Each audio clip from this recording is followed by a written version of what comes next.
The sound of gravel, a battle for my lake house. The crunch of gravel under tires jolted me awake.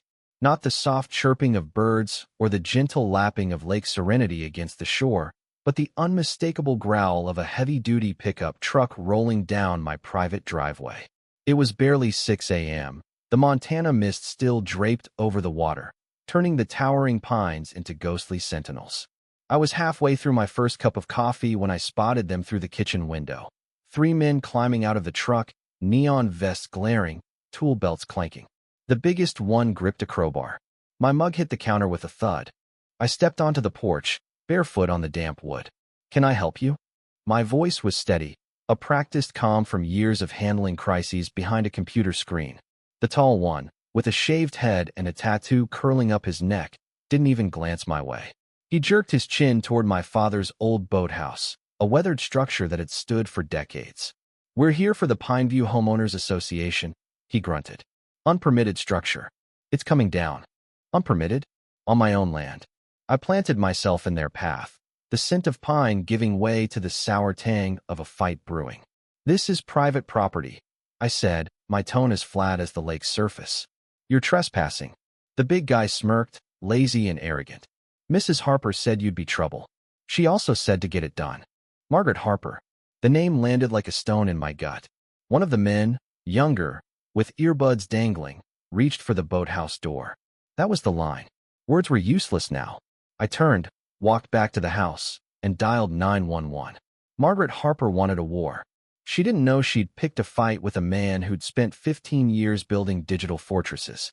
I was about to build one through her life. A month earlier, I was James Whitaker, a cybersecurity expert who'd traded Chicago's chaos for this cabin on Lake Serenity.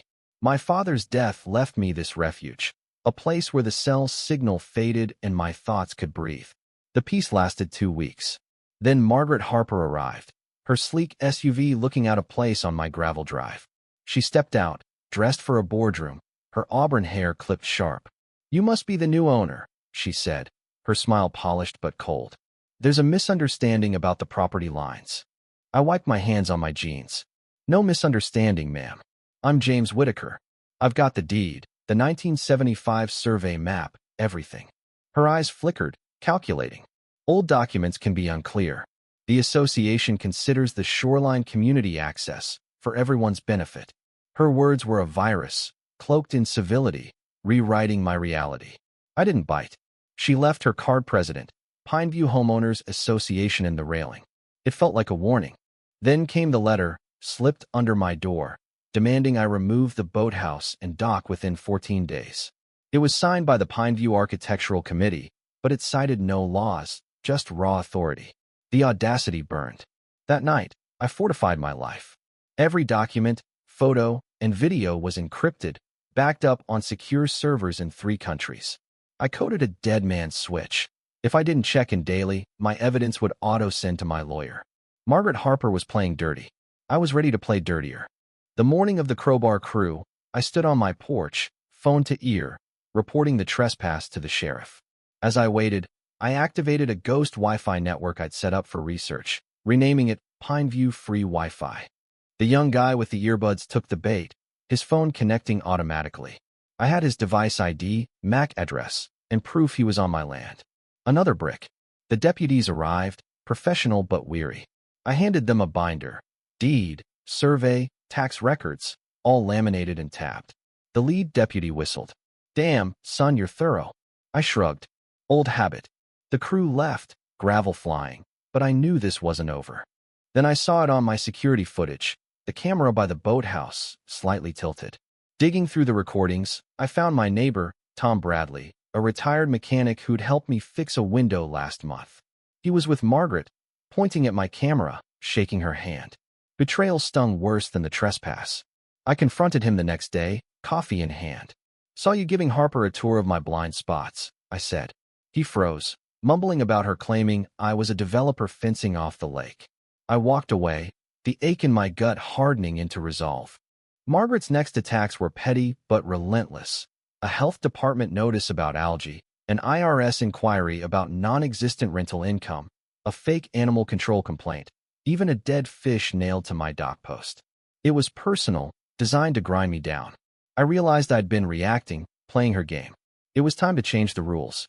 I dove into the HOA's public records, uncovering payments to Margaret's cousins and community funds spent on her legal fees.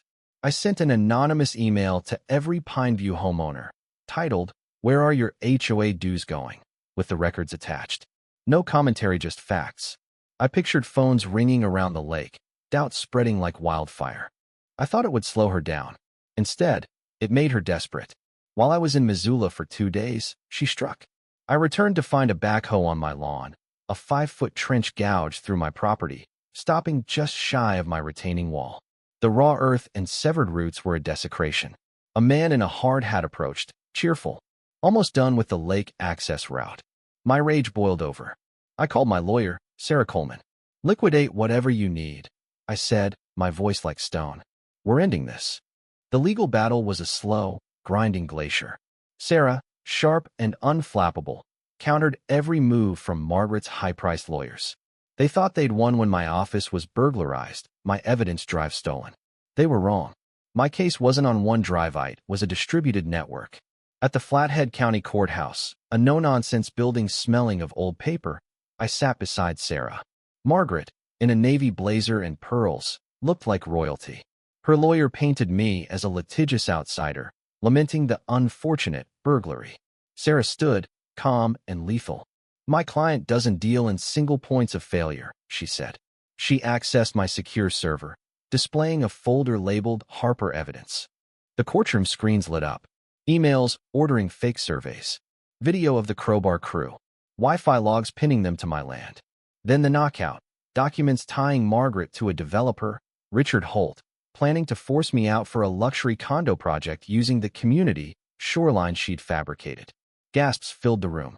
Richard Holt took the stand, cutting a plea deal, spilling everything. Tom Bradley followed, broken, admitting Margaret promised him a buyout. Margaret snapped, leaping up, shrieking that I was a manipulator, a nobody. Judge Larson's gavel cracked.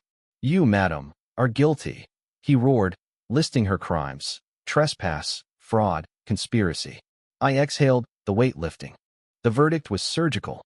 Margaret got 60 days in jail, 18 months probation, her real estate license revoked, and a crushing fine. She and Holt were ordered to pay full restitution and my legal fees every cent. The HOA went bankrupt, gutted by scandal. I received $80,620, hiring the best landscapers to heal my lawn. Watching them lay fresh sod was like watching a wound close. Tom returned a borrowed wrench, mumbling an apology. I nodded, letting it rest. A viral clip of Margaret's meltdown lakefront tyrant made my fight an internet sensation. Emails poured in from strangers battling HOAs, sparking an idea.